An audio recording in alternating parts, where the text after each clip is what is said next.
This week's shootout with an ISIS-inspired terrorist on Paris's famed Champs-Élysées could be enough to drastically change the future of Europe. Voters head to the polls tomorrow in France's most unpredictable and perhaps significant election of our time, something they are certainly watching this weekend here at the White House.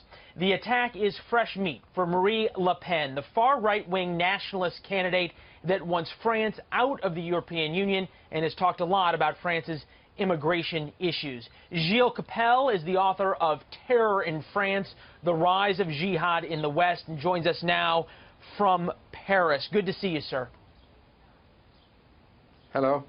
Our Greg Palcott on the ground in Paris covering the election reported that 1/3 of French voters have not decided how they will cast their ballots tomorrow.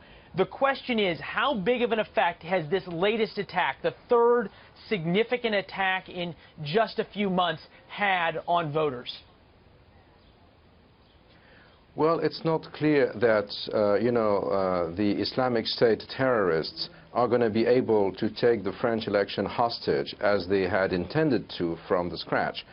Because, this attack took place after a respite of more than 9 months, because the last attack happened in July 2016. In the meanwhile, a number of attacks have been foiled by French intelligence, who managed to nip them in the bud.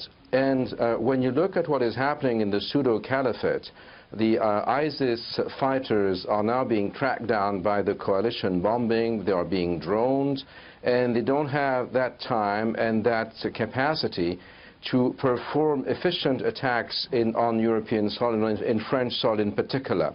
So the only thing they could do, and it was of course bad enough, was to kill this policeman the other night. But this, I believe, is not going to be able to change the mind of voters. I don't think that voters will vote in a panic for the extreme right. On the contrary, it looks like, the matter was handled rather well after years of difficulties by the police, because they have managed to break Cabell, the code and the software on that. Mr. Cabell, the President of the United States at least seems to disagree with you, obviously, from across the Atlantic Ocean. But here's what he tweeted about another terror attack in Paris. The President writing, "The people of France will not take much more of this, will have a big effect on the presidential election." Let's zoom out here a little bit and think about the presidential election, not only in terms of the terror attacks, but also in terms of what it means for France, its membership in the European Union, also in terms of what it means for the United States. How significant could the result be in terms of a change of the geopolitical structure we've seen for so many decades? Well, I hate to disagree with the President of the United States, of course, but it's not that sure that Marine Le Pen, the far-right candidate who wants France out of the European Union, will win. The last polls still show that after the attack show that Emmanuel Macron, who's the sort of a center, left, right candidate, is still slightly ahead of her, and we're going to have a second term. And I want to just to pick up on that, Marine Le Pen may not be the best candidate in terms of the United States. She's very anti-American. We've also heard a number of U.S. even neoconservative analysts look at this and say Macron's response to this latest terrorist attack, some even called inspiring.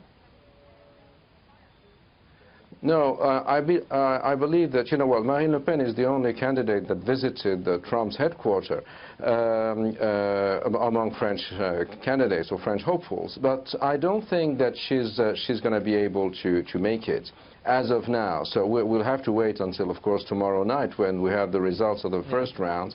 She's probably going to be a candidate for the second round. Yeah. She's been one of the first front runners, but who's going to be the other one is still the point. The person who's leading now is Emmanuel Macron in the polls. Will he be able to capitalize on that, or is it because you just mentioned, one quarter of the voters are still undecided?